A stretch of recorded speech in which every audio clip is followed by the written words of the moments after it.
Good evening, everyone, and welcome to the Penn State Alumni Association Fun Night. Thank you for being here and joining us. We will be getting started here in a few minutes. Just want to allow time for some of our guests to get into the Zoom. In the meantime, if you can go ahead and drop in the chat where you are joining us from this evening, we would like to know where you are attending this event with us tonight.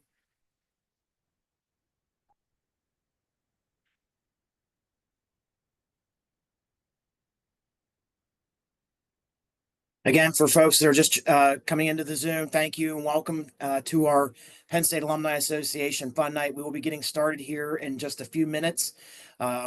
While we wait here a few minutes, please add into the chat where you're joining us tonight. Hi, Mary from Wilmington, Delaware. Valerie from Ashland, Kentucky. Barbara from Valley Forge. Laura from Russell, PA, welcome. Dana from Gathersburg, Maryland. Jane from Hamburg, PA. And hi, Nancy from Hershey, PA. So many responses here. I'm trying to get to all of you. Michael from Whitefish, Montana. Wow, thank you so much for joining us. Terry from Lock Haven, PA. Dale from Pensacola, Florida. Laura from Haddon Heights, New Jersey. Greg from York. Excellent, excellent. Welcome, everyone. Carol from Harrisburg, PA. Great. Well, again, welcome, everyone. Thank you again for attending our annual Penn State Alumni Association Fun Night. We're really happy that you're joining us. Tonight's workshop features a presentation from Instructor Mandy L. Smith, who is an Extension Educator and the Master Gardener Coordinator for Westmoreland County, Pennsylvania. Tonight is an informational session on deer-tolerant native plants. We will explore native plants that have evolved strategies to withstand deer browsing, which will provide you valuable insights into creating a garden that thrives. So with that, I'm pleased to welcome Mandy Smith. Thank you so much. I am happy to be here and to be presenting this evening. So I'm going to start my sharing.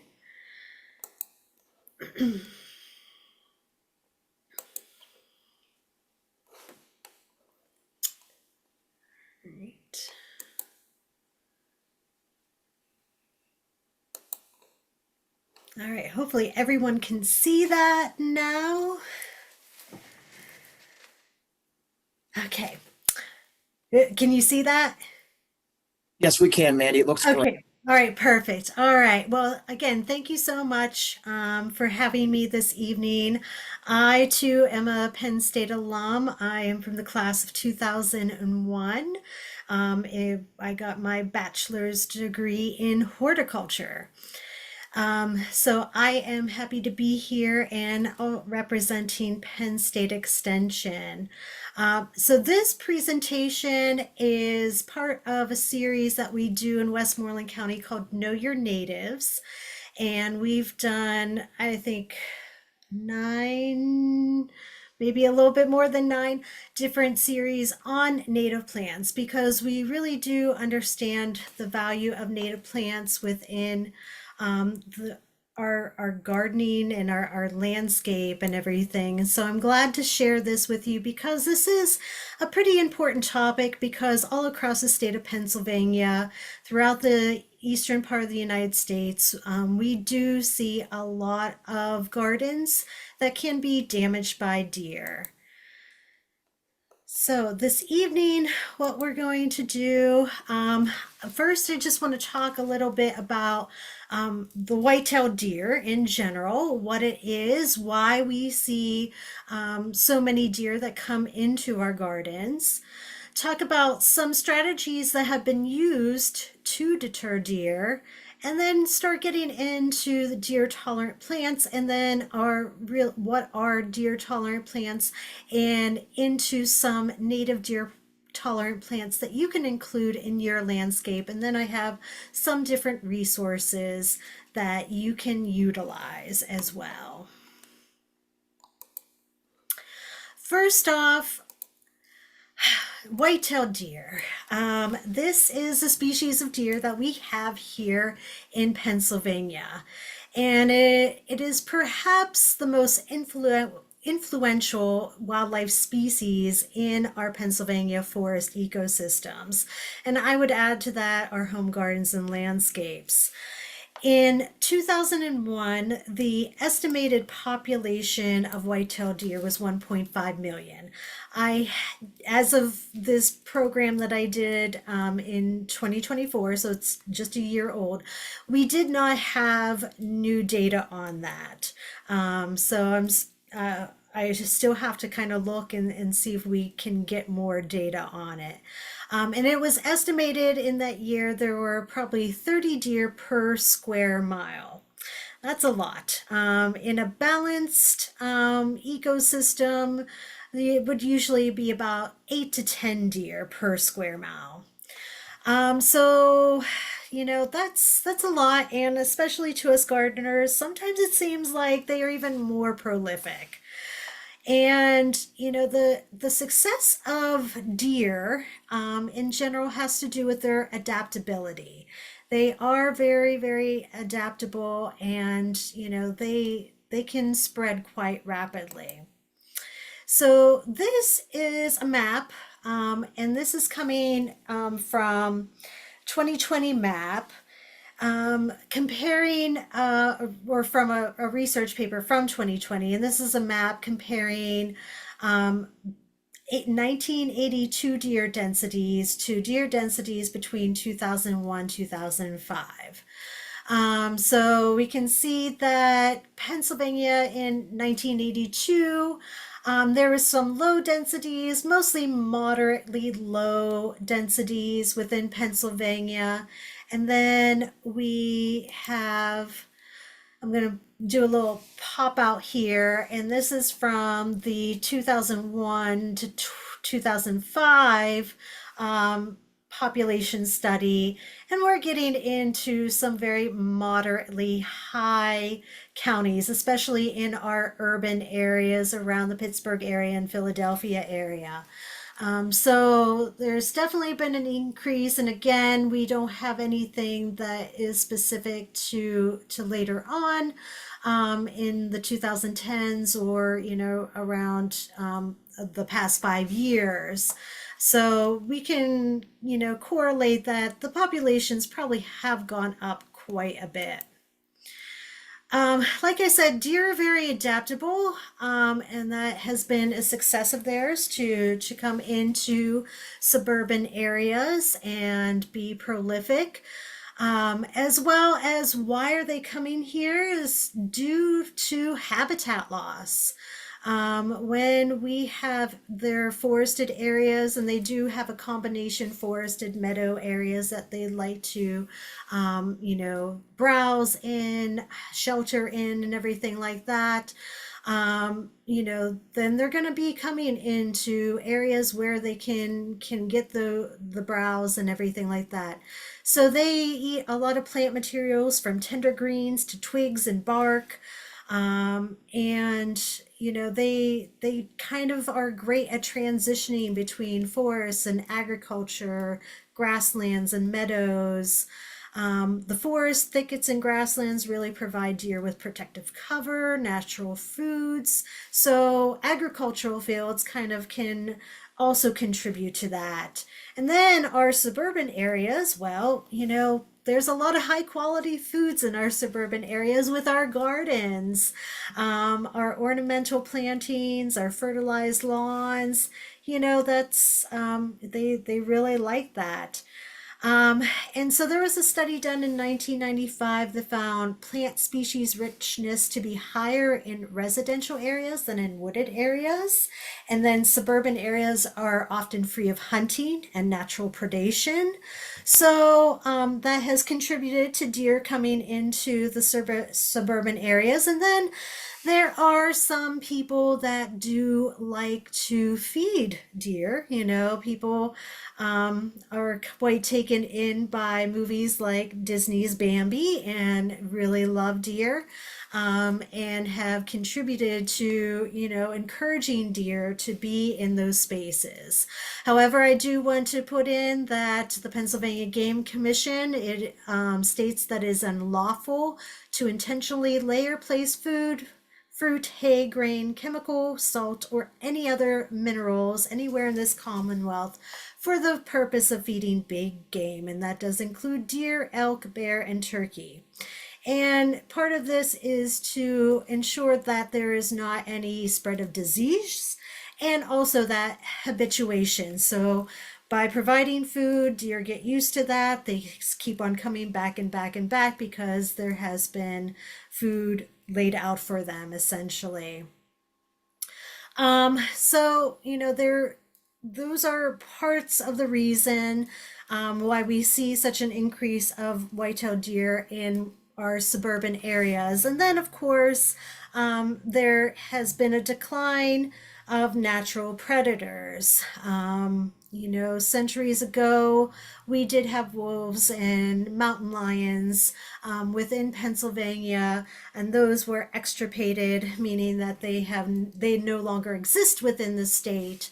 We still have black bear. We now have coyotes that have come in to take over the role of apex predators, as they are very adaptable, but still they are not nearly enough to kind of handle the great populations of white-tailed deer.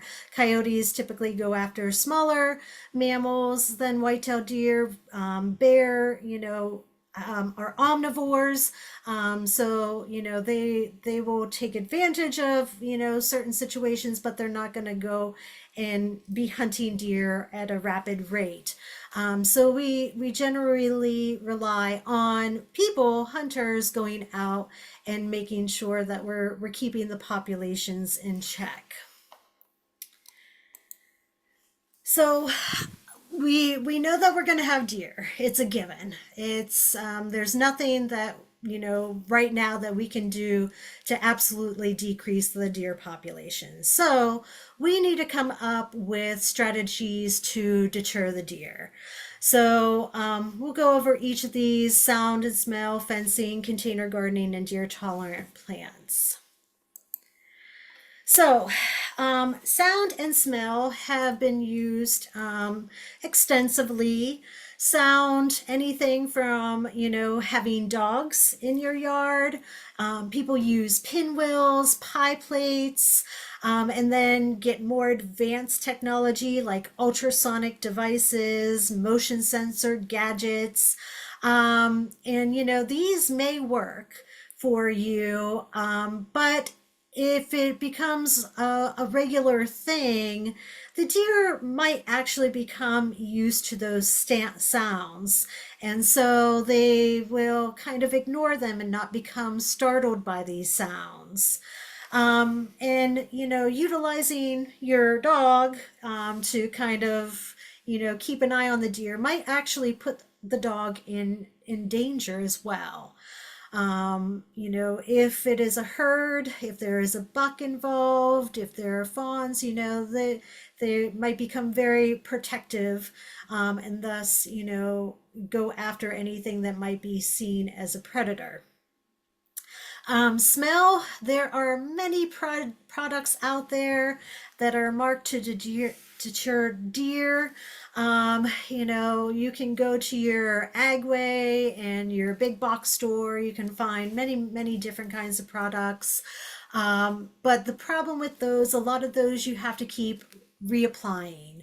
You know, if we have a big heavy rain, you have to go back out there. So you might end up spending a lot of money on these products, you know, and depending on how much you apply and things like that, that also relates to their effectiveness. Now, fencing. So a lot of times, what people would do with deer fencing is they will put up, you know, 6 to 8 foot fences to deter deer from jumping over those fences. Those can get quite expensive. Not everybody has that in their budget to completely surround their garden with those type of fencing.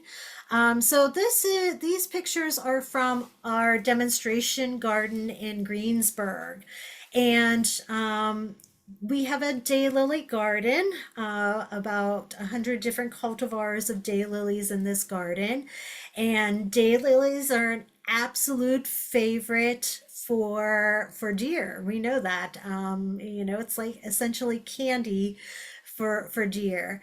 And so the master gardeners here decided, they needed to do something. They didn't want to put up one of those fences that would detract from the aesthetics of the garden. They still want the public to come and see when the daylilies are in bloom. And so this is a fence that uses T-posts and fishing line. And so this is probably these are 5-foot T-posts, 30-pound fishing line, and they're strung at height, 3 different height levels. So the first height is pretty much chest height of the deer. The second level is at knee height of the deer, and then the last one is probably ankle height, also for deterring rabbits and groundhogs. The idea is here is that deer cannot see this fencing. They can see the T-posts, but they cannot see the fishing line. And so whenever they bump into this, they get startled. They can't see it to jump over it either. And so we're going into our 3rd season using this fence. So we've used it previously the past 2. The first year that we had it, they put the fence up at the beginning of April. And it worked so well, and the big test came in July. The daylilies were in bloom, and we had a big event coming up. And unfortunately, one of the mowers, this is on county property, so one of the county mowers bumped into one section of the fence, and it was open overnight.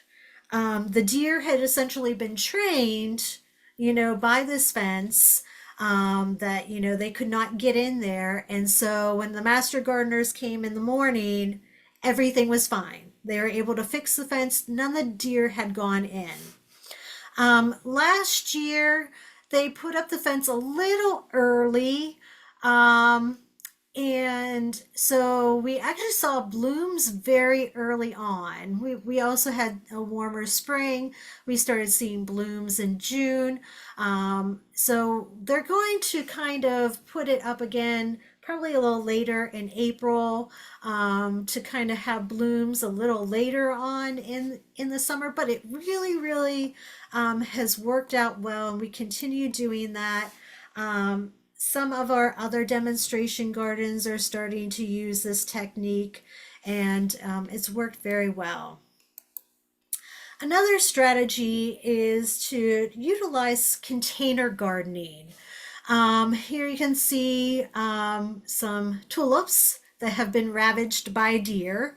They are also a very, very favorite of deer. Like I said, daylilies, impatiens, hostas. These are all, things that deer absolutely love. So using container gardening can highlight plant specimens. So you can put your tulips in a nice container, put them on your porch, put them on your deck, and you're keeping these plants out of reach from the deer. So you can still have your favorite plants that become deer candy, but you're keeping them further out of reach from where those deer might be able to go and get to. So thinking about where your spaces might be, where deer cannot get to. If it is a deck, the deer might be able to get on that. Can you put up Maybe you have to do some additional deer fencing around there, like the fishing line, or maybe put a gate or something as additional precaution. But, a lot of people will utilize this to have some of their favorite plants that the deer can't get to. Another strategy is to use deer tolerant plants as barriers. So we're going to get into a little bit more about what deer tolerant plants are, but this is a technique that can be used where you might have something like a moss phlox, also known as creeping phlox. It's Phlox subulata, has very spiny, almost needle-like leaves. That can be a deterrent, and you can put some of your favorite plants behind that in between the house and the lawn, and that creates a nice barrier. This was done at the Mount Cuba Center in Delaware. So this is a walkway, and this is the Phlox subulata here, and there's lilacs lining the walkway. Acts as a wonderful ground cover as well, so you don't have to mulch too, and so that can kind of deter the deer from getting in to eating some other plants. Another strategy is to interplant with deer tolerant plants. So sporadically placing some unsavory deer tolerant plants in there. The deer might taste that and be like, oh, test different things. And, if they're testing and eating the deer tolerant plants and they're like, no, I'm going to leave this space alone. So an example with this might be using butterfly milkweed, Asclepias tuberosa. It's a species that you can definitely interplant, one here, there. They grow typically in meadows. You don't see them really in drifts or clumps, but they are standalone plants and make a very good plant for that kind of interplanting. Now, the title of this program is Deer Tolerant Plants. You may have heard the term a lot of deer resistant. You see that in catalogs, on nursery websites. Also we hear things that are drought resistant, rabbit resistant, salt resistant. And even in one of our demonstration gardens, we have a deer resistant garden area. Though myself and a lot of other organizations have started using the word deer tolerant, because there really is a problem whenever you get down to the definitions of resistant. So resistant is the ability not to be affected by something, especially adversely. So the key part in this definition is not to be. This has a connotation that it will be able to withstand anything. We say this is resistant, we can withstand. So we put a lot of stock in that something that can be resistant, as if it will never happen. The deer will never get here. The rabbits will never be there. Salt can never harm this.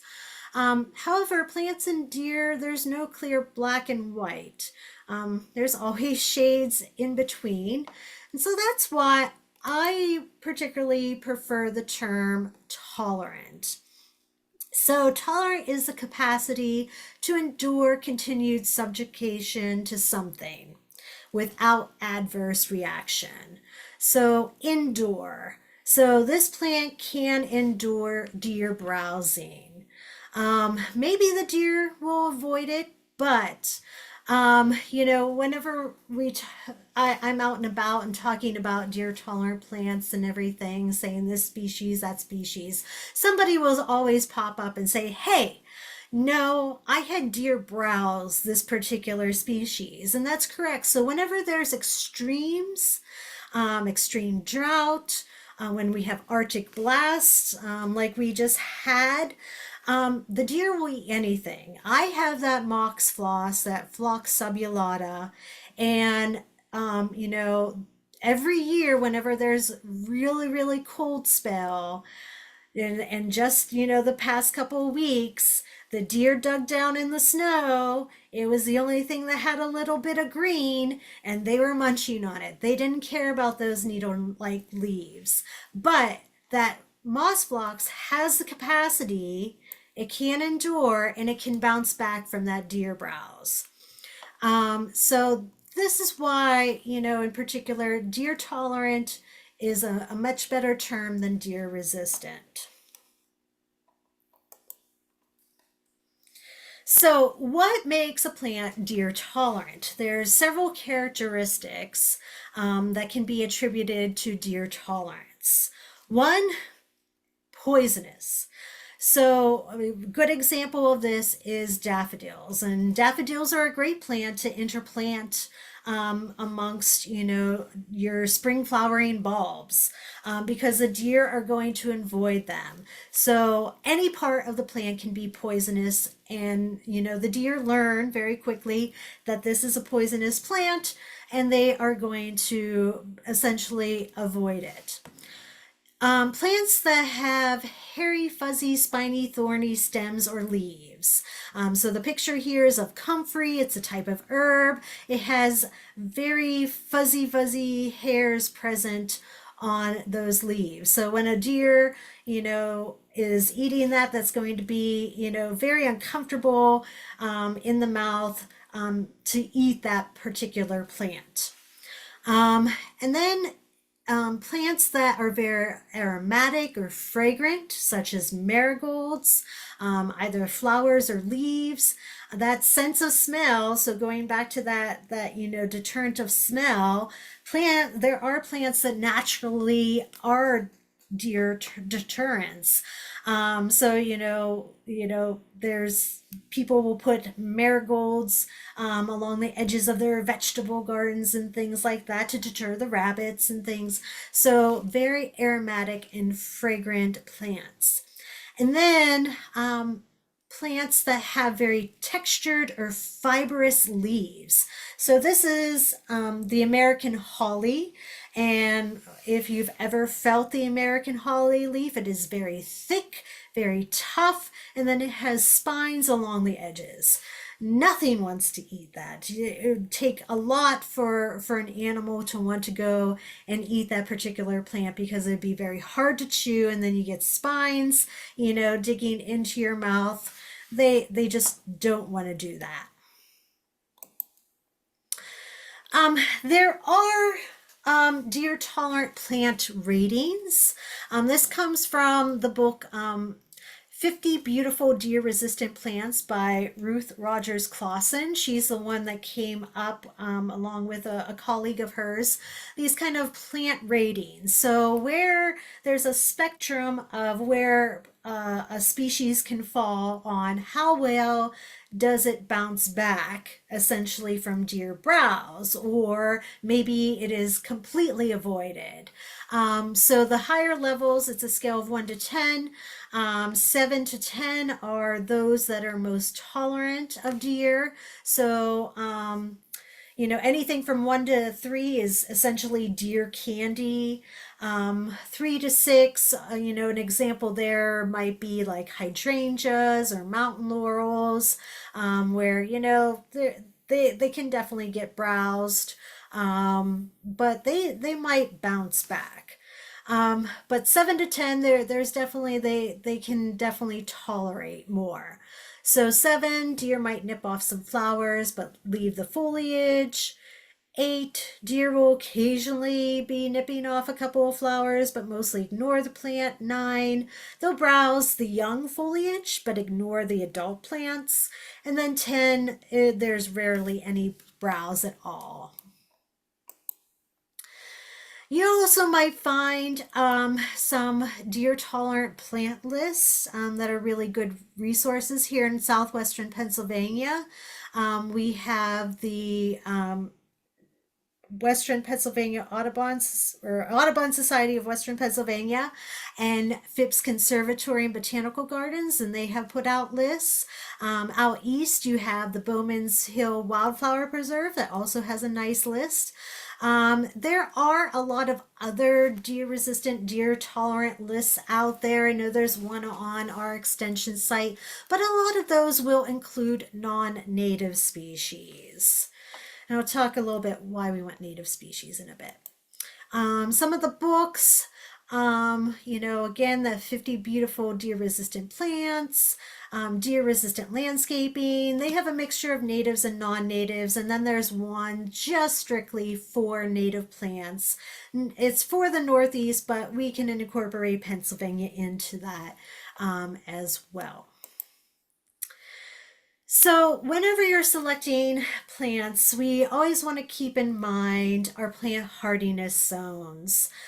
So here in Pennsylvania, we go from zones, from around zone 5 up to zone 7, 7B. So those are things that you want to keep in mind for your particular area. What is going on, and this is the most current map here that was updated in 2023. Also, we want to look at something called ecoregions. So ecoregions are kind of the broad looking out of the type of plant communities that we can find. So most of Pennsylvania encompasses the eastern temperate forest. And so that's where, a lot of our plant communities stem from. Of course, again, we have habitat loss, we have suburban, urban areas. So not everything is forested, but it was once forested.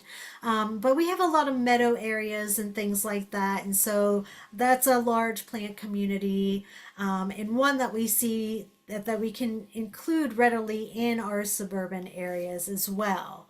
And so that also gives us an idea of the native plants. And native plants are very important to utilize because they have, adapted, have evolved to the soils, to the climate.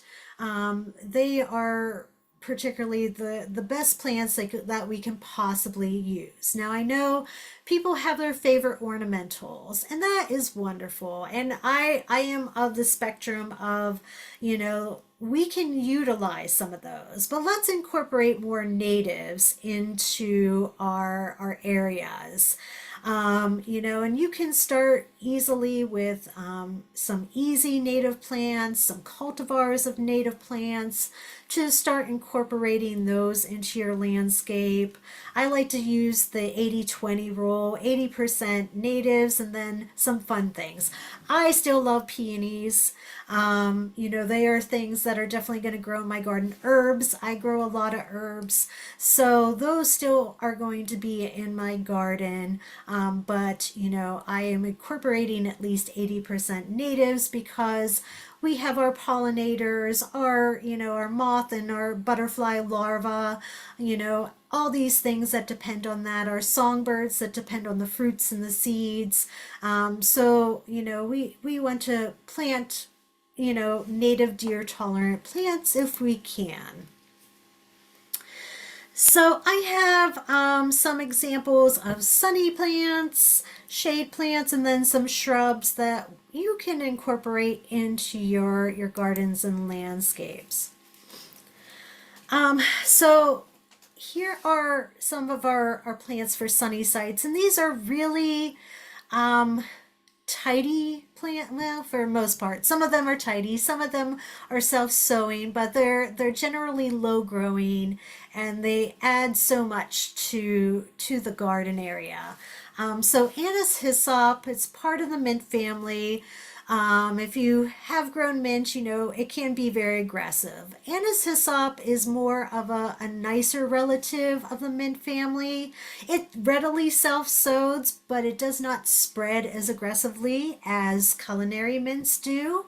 It stays at a nice height of 2 to 4 feet. It is very long blooming, so it'll start blooming, sometime in June and go all the way through September, sometimes October. It is very aromatic, which makes it great for deer tolerant areas. So it has a rating of 9 to 10 on that deer tolerance scale. It is also wonderful for our native bees. My anise hyssop always has bumblebees and a variety of other little bees that come to it. And it's just a wonderful addition to the garden.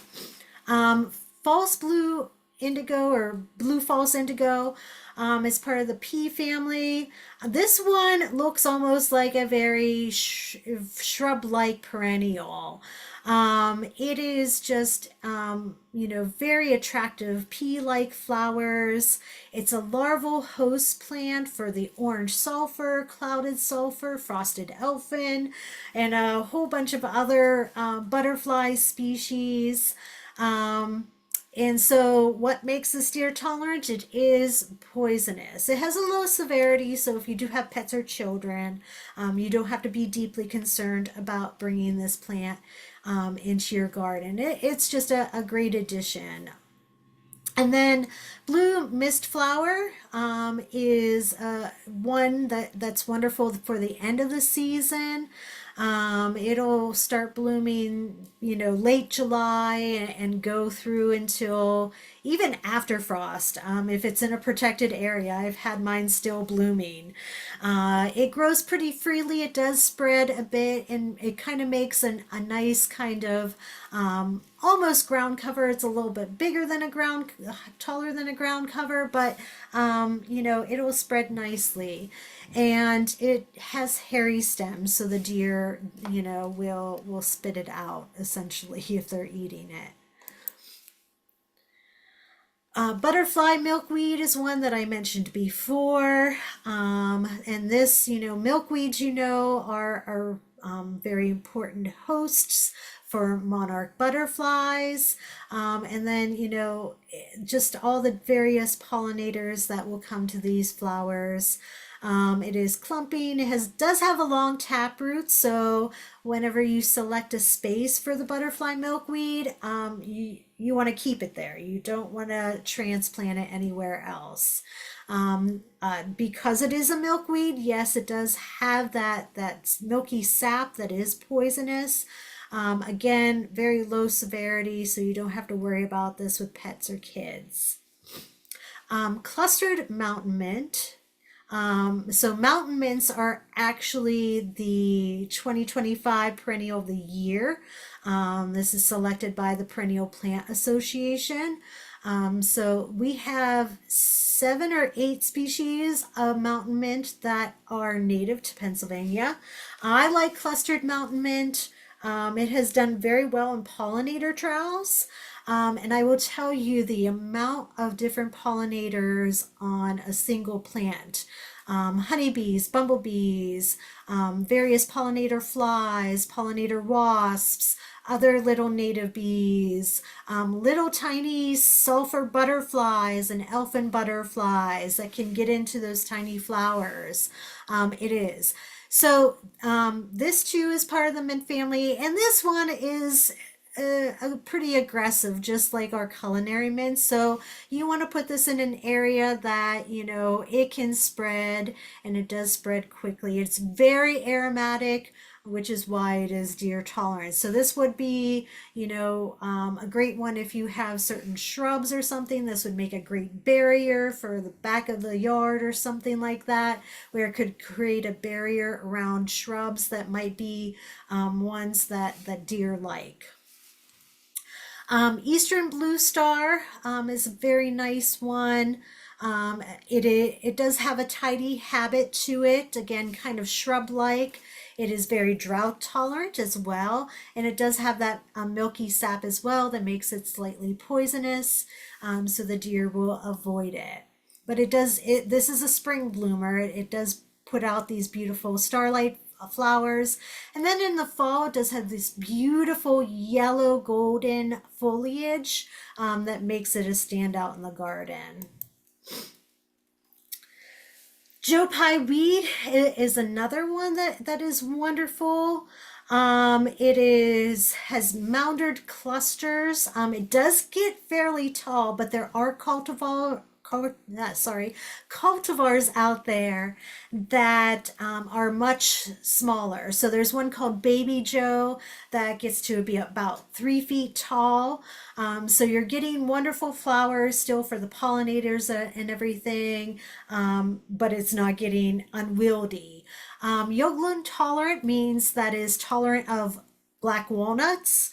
Black walnuts are one that has a certain chemical in it, yoglin, that it decreases the ability of other plants to germinate, to grow in certain areas. So Joe Pye weed is very tolerant of that and can grow around black walnuts if you have that situation. It has fragrant flowers and it has very rough leaves, which is why it's deer tolerant. Mentioning the moss creeping phlox again, those very needle-like, awl-like leaves. This one is, I love it as a ground cover. It's wonderful. Rattlesnake Master is a fun one. It has very unique sword-shaped leaves. This one can be very drought tolerant too. And it's wonderful for so many different pollinators as well. Now, if you have a shady site, I do have some plant suggestions for you here. So a lot of people, if you have an older home and have some of the original landscaping, you might have Japanese Pachysandra, which is an invasive plant in Pennsylvania as deemed by the Pennsylvania DCNR. So something that you can put into those areas if you like that, full on ground cover in your shade is something called Allegheny spurge. It is a native. It does the same thing, where it grows quickly as a ground cover and it is deer tolerant, just like that other non-native invasive Pachysandra. So it has very fragrant flowers, very low deer browse. A nice one and a very unique plant is black cohosh or black snakeroot. This has very kind of tall spires of flowers.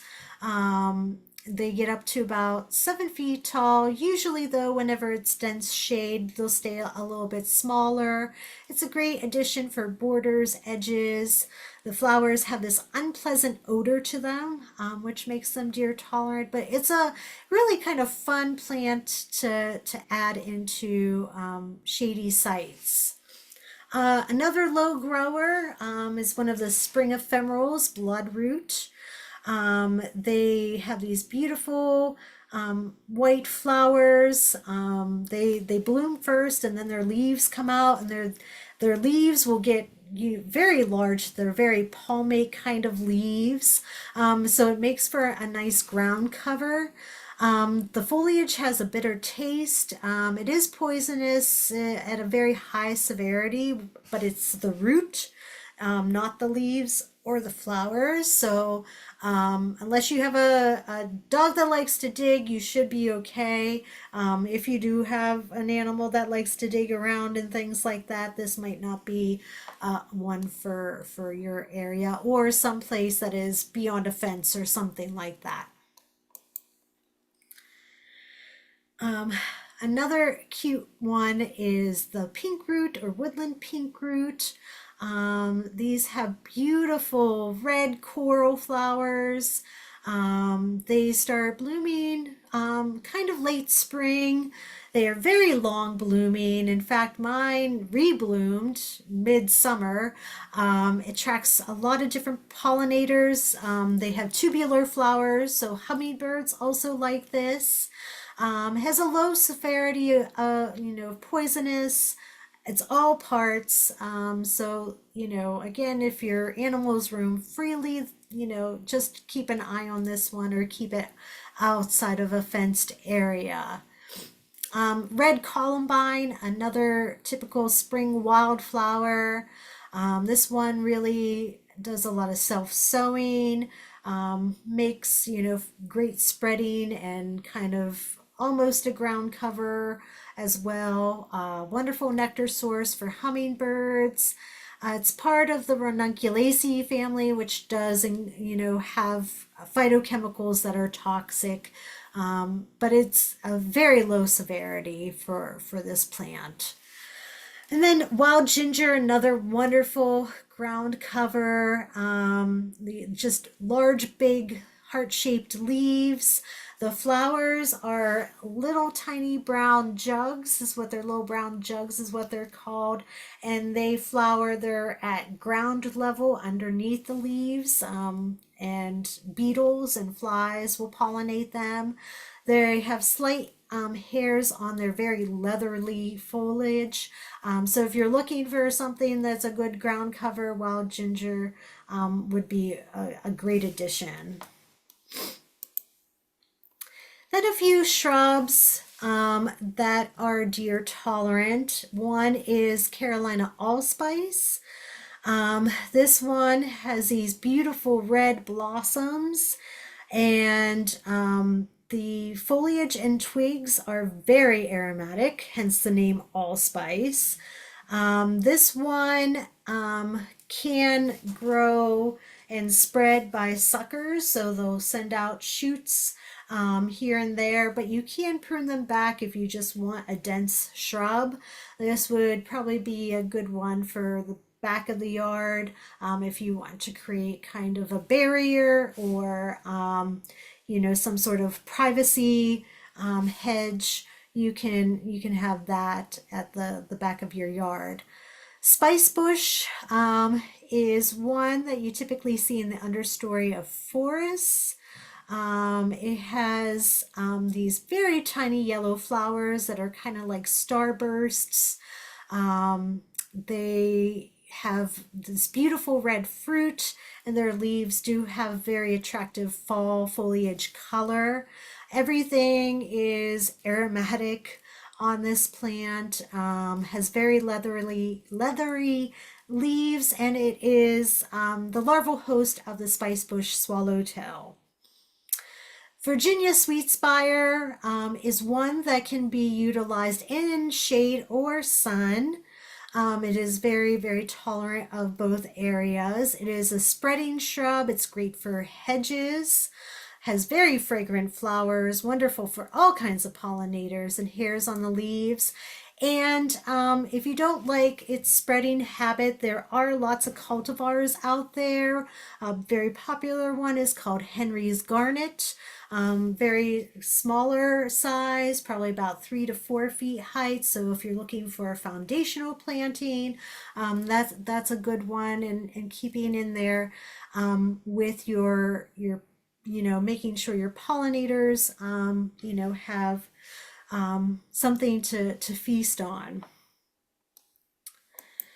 So those are, just a few suggestions. Like I said, there's books and there's resource lists out there and everything that are very helpful on helping you on your journey of finding deer tolerant plants. But where to find plants? So one big thing is to do not take the native plants from the wild. Please leave them there. They are part of those ecosystems. We hear a lot about, poaching of plants and things like that. There are people that do that, but we want to make sure that we leave these plants where they are. Here in Pennsylvania, we have the Native Plant Society, and they have a great listing of a lot of native plant nurseries throughout the state. There are local plant societies, local plant nurseries, all these different things. There is now an organization called Wild Ones. There are chapters now, I know, in southwestern Pennsylvania and southeastern Pennsylvania. And they have a lot of great resources too. Also, plant sales by your master gardeners. We have master gardener programs in all 67 counties in Pennsylvania. And we will be putting out the plant sale directory in our April issue of our Home Garden News. And I'm just going to put in a little plug for that. So our home garden newsletter is a monthly newsletter where we put out information on seasonal gardening, hot topic gardening, all sorts of fun stuff that you can find in there. It gets delivered to your email. Also, if you use this link, you can sign up for learning about upcoming events from your master gardeners, whether that's in person or webinars. So we have a lot of good things that the master gardeners can provide for you. So just as a review, white-tailed deer are adaptable. There's no getting around it. We are going to have deer that come into our yards.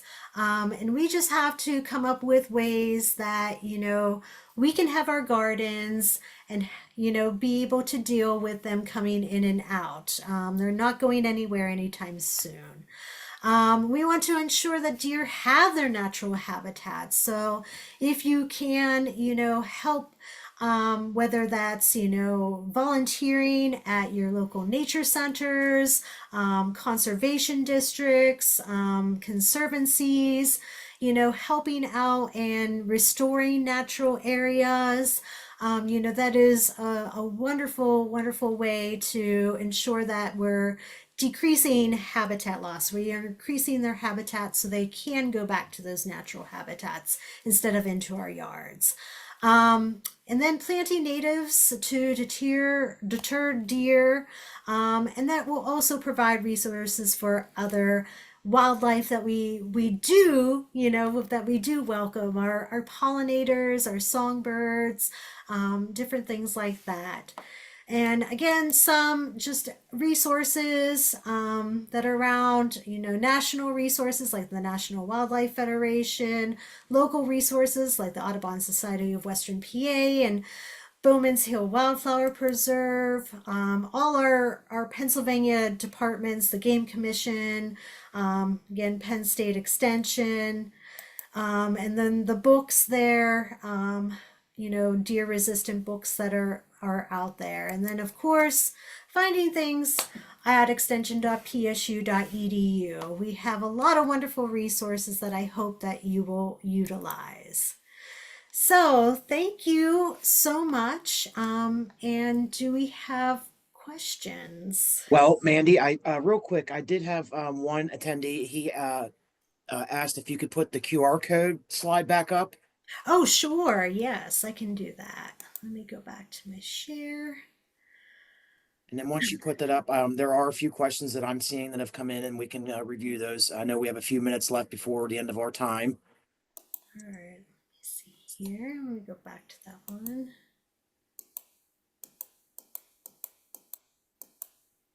All right. There we go.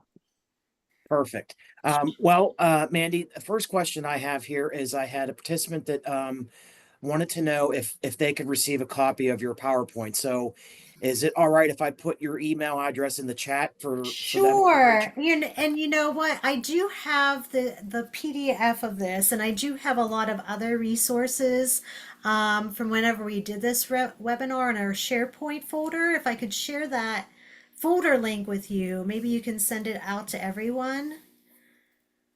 Would that work? Well, everyone on here that I'm looking at the attendees, some of them they're not using their full names. I don't think I'd have their contact Oh, information. okay. So Okay. yeah, so I just figured maybe it'd be easier if they could email you for that Sure. that PDF. Okay, Sure, yeah. great. So we'll have another question here from John um, asking, are most of the deer tolerant plants perennials?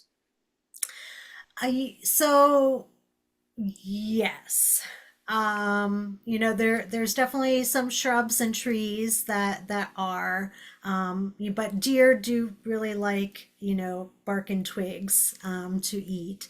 So, if it's aromatic, if it has those spiny, thick leaves, they're gonna leave it alone. But, tender young saplings, no matter what, even if it is deer tolerant, I would still protect it until that tree, has gotten some diameter to its trunk and everything like that. Excellent. Next question is from Sue. Are there any plants that are also groundhog tolerant in addition to being deer tolerant? Oh, that's a great question. I haven't delved into the world of groundhog tolerance. Groundhogs are a little bit different, where they eat a lot more than deer would. Um, I would have to look into that. You can email me that that question, and I can look a little bit more into that. Great. And that was a great question, by the way. The next question, I have two more here that I'm seeing. One is, can you provide a list of annuals that are deer tolerant? A list of annuals. We don't have a lot of native annuals. So you're probably talking more about ornamentals. So I don't have that, but I could see in that folder there. I do have a lot of deer resistant, deer tolerant lists. I don't know if anybody puts annuals in there. I can see if there are any. Typically, annuals or ornamental annuals are very tender plants, that are very edible for deer. So I can't think of anything off the top of my head that would be deer tolerant. So I have to think on that one. Okay. Excellent. Question from Mary are, so we mentioned about groundhogs. Are these plants rabbit resistant too? So some of them are rabbit tolerant, because rabbits, have similar eating habits to deer. They are detracted, especially by fragrance, um, by thick fibrous leaves. They're not going to eat those. Poisonous plants, you're not going to find rabbits eating those. Now, hairy leaves and things, I have to double check on that if rabbits are, as deterred by something like that as deer are. But the other three definitely, if they have those characteristics, they're definitely rabbit tolerant. Okay. You cultivars of referred to cultivars of several plants. Is there a problem with them spreading into the true native environment? Ah, okay. So cultivars typically are sterile. Now we see that sometimes they are not. So whenever I'm looking at native cultivars, um, if there is any potential for that to happen, you want to have a cultivar that is as closely related to the straight species as possible. Now, there's no research out there that proves that can happen, but we always think in the back of our mind there could be a small percentage that could happen. So you want a cultivar that is closely related to the straight species. So for the example with the Joe Pye weed, the cultivars that are of shorter stature, that is the main trait that has been, amplified. So it's they're very, very closely related to the straight species. The big difference is simply the height of that particular plant. Some plants, whenever we get into things like bee balm, the monardas, a lot of those, the traits that are selected for the cultivars are the resistance to powdery mildew, which is a great problem amongst bee balms.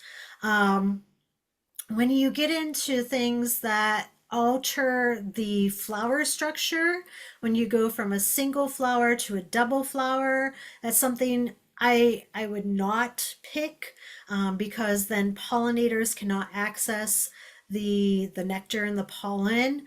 The change of leaf color too is something that might not be, something that you would want to include, because the changing of the phytochemicals within that leaf, that foliage, that might, that plant might be a larval host for something. Whenever you alter those phytochemicals and change the leaf color, it might not be very good for to be as a larval host. But there is a lot of research out there on cultivars. Mount Cuba Center, which I mentioned in the presentation, they are doing trials. They've done trials on Monarda, on Echinacea, on Amsonia. The latest one is on Veronia, which is the ironweeds. They have a lot of in-depth. They're looking at straight species and the various cultivars, and they're really great. And then there's university trials, pollinator trials out there to see, where cultivars lie for, providing nectar and pollen for pollinators. So that's something to look into as well. Excellent. Well, Mandy, and I think that we are at our time here. So, for anyone that's on tonight, if you have any follow-up questions, please do not hesitate to reach out to Mandy. Thank you all for joining us for tonight's fun night, and a special thanks to Mandy and her presentation. And again, we thank you for attending and for the glory. And we are. We are. Thank you, everyone.